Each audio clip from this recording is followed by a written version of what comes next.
AVR news కి స్వాగతం. రాష్ట్ర వ్యాప్తంగా 10వ తరగతి పరీక్షలు ప్రారంభమయ్యాయి. తిరుపతి జిల్లా శ్రీకాళహస్తిలో మొదలైన 10వ తరగతి పరీక్షలకు అధికారులు అన్ని ఏర్పాట్లు పూర్తి చేశారు. మొదటి రోజు కాబట్టి మండలాల వ్యాప్తంగా ఎన్ని ఎగ్జామినేషన్ సెంటర్స్ ఉన్నాయి, ఎంతమంది విద్యార్థులు హాజరయ్యారు, వాటికి సంబంధించి మన శ్రీకాళహస్తి మండల విద్యాశాఖ అధికారి ఎంఈఓ భువనేశ్వరితో తిరుపతి జిల్లా AVR bureau chief S Zakir face to face. ఏ సెంటర్లు అదేవిధంగా ఎంతమంది విద్యార్థులు పాల్గొన్నారు, ఏ సెంటర్లు యాక్టివిటీ ఉన్నాయి పర్యవేక్షణ చేశారు.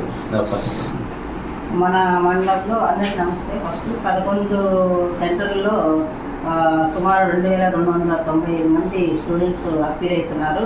అన్ని పాఠశాలలో కూడా 11 సెంటర్లో కూడా మౌలిక వసతులు ముఖ్యంగా ఫర్నిచరు, అంతే కింద పిల్లలు ఎవరు కూడా కింద కూర్చొని రాయకుండా అందరూ కూడా డస్ట్బిన్ అరేంజ్ చేయడం జరిగింది. అలాగే డ్రింకింగ్ వాటర్, టాయిలెట్స్ ఇవన్నీ కూడా అరేంజ్ చేయడం జరిగింది. ఇన్విజిలేటర్స్ కూడా ఈరోజు మార్నింగ్ వరకు కూడా అంత కసరత్తు చేసి అన్ని చోట్ల కూడా ఒక ఎక్స్ట్రా ఇన్విజిలేటర్ ఇచ్చి ప్రతి సెంటర్లో కూడా ఎక్కడ ఏ ఇబ్బంది లేకుండా పిల్లలందరూ కూడా సౌకర్యవంతంగా రాసే విధంగా అన్ని చర్యలు తీసుకోవడం జరిగింది.